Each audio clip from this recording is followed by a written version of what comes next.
স্বাস্থ্য দপ্তর নিজেই মানে স্বাস্থ্য ভবন নিজেই ওদের বিরুদ্ধে চার্জশিট দিয়েছিল এবং চার্জেস দায়ের করেছিল। সেখানে কি করে তাকে ওয়েস্ট বেঙ্গল মেডিকেল কাউন্সিলে আবার ঢুকতে দেওয়া হয়?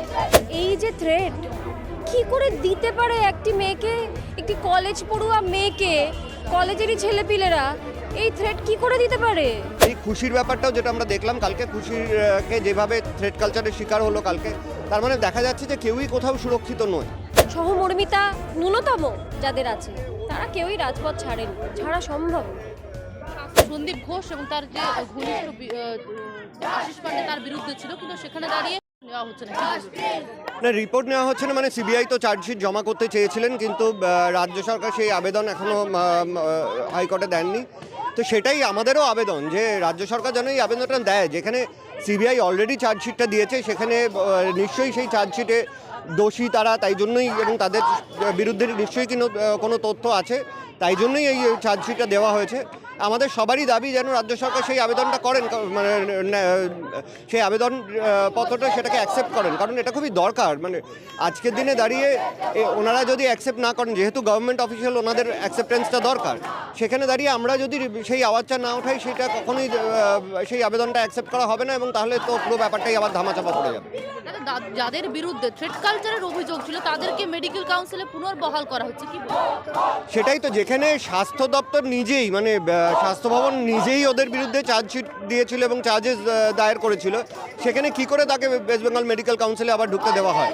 সেই প্রশ্নটা নিয়েই তো আমরা সবাই আজকে রাস্তায় এসেছি, এবং এই মিছিলটারও কারণ তো সেটাই।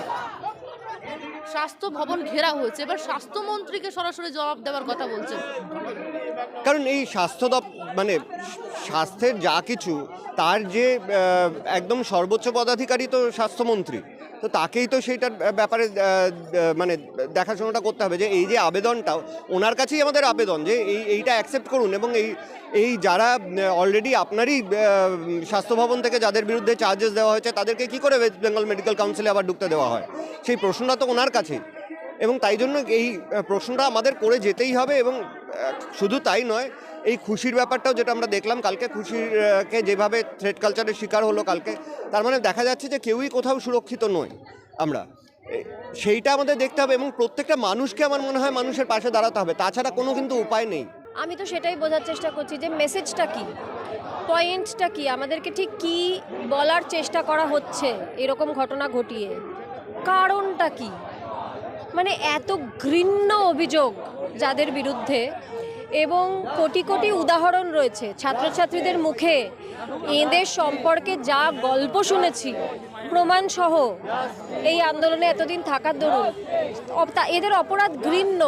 তাহলে কি প্রমাণ করার চেষ্টা করেছে? আর এমনটা যদি ঘটে, তাহলে খুশিদেরকে তো থ্রেট পেতেই হবে। এই যে খুশিকে থ্রেট দেওয়া হলো যে রেপ করে খুন করে ফেলে রেখে দিলেও এখানে কেউ জানতেও পাবে না, এখানে সিসিটিভি নেই। এই যে থ্রেট কি করে দিতে পারে একটি মেয়েকে, একটি কলেজ পড়ুয়া মেয়েকে, কলেজেরই ছেলেপিলেরা এই থ্রেট কি করে দিতে পারে? আমরা এই সব কিছু সহ্য করে মুখ বন্ধ করে চোখ বন্ধ করে থাকা তো অন্তত সম্ভব না, আমার পক্ষে সম্ভব না।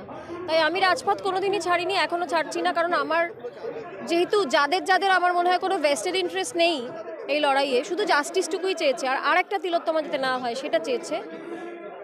সহমর্মিতা ন্যূনতম যাদের আছে তারা কেউই রাজপথ ছাড়েনি, ছাড়া সম্ভব না। স্বাস্থ্য ভবন ঘেরাও দেখেছি, এবার স্বাস্থ্যমন্ত্রীকে সরাসরি জবাব চাওয়ার প্রশ্ন হচ্ছে, কি বলবো? জবাব তো দিতেই হবে, জবাব তো আমরা চাইছি, কারণ ক্রিমিনাল অফেন্স যাদের এগেনস্টে রয়েছে তাদেরকে কেন তাদেরকে ফেরানো হলো? এবং খুশিকে এই যে থ্রেট দিতে পারলো এইভাবে কলেজ পড়ুয়ারা, কি করে সাহস পায়? এত নিশ্চিন্ত এরা কি করে হয় যে থ্রেট দেবার সময় একটি মেয়েকে বলে যে রেপ করে খুন করে দেবো, কেউ জানতেও পারবে না, কেউ দেখতেও পাবে না, এবং আমাদের বিরুদ্ধে কোনো স্টেপও নেওয়া হবে না? এটা কি গর্বের? আমি বলছি, ক্রিমিনালরা যে শহরে দাঁড়িয়ে বলে যে আমরা ক্রাইম করব, কোনো স্টেপ আমাদের বিরুদ্ধে নেওয়া হবে না, এই কনফিডেন্স নিয়ে যে শহরে ক্রিমিনালরা ঘোরে, এটা কি গর্বের না এটা লজ্জার? আমি জিজ্ঞেস করছি, যদি লজ্জার হয় তাহলে পরে তার জন্য কি স্টেপ নেওয়া হচ্ছে যাতে ক্রিমিনালরা ভয় পায়? বাংলা হান্টের আরও খবর দেখতে নজর রাখুন বাংলা খবর মানেই বাংলা হাট।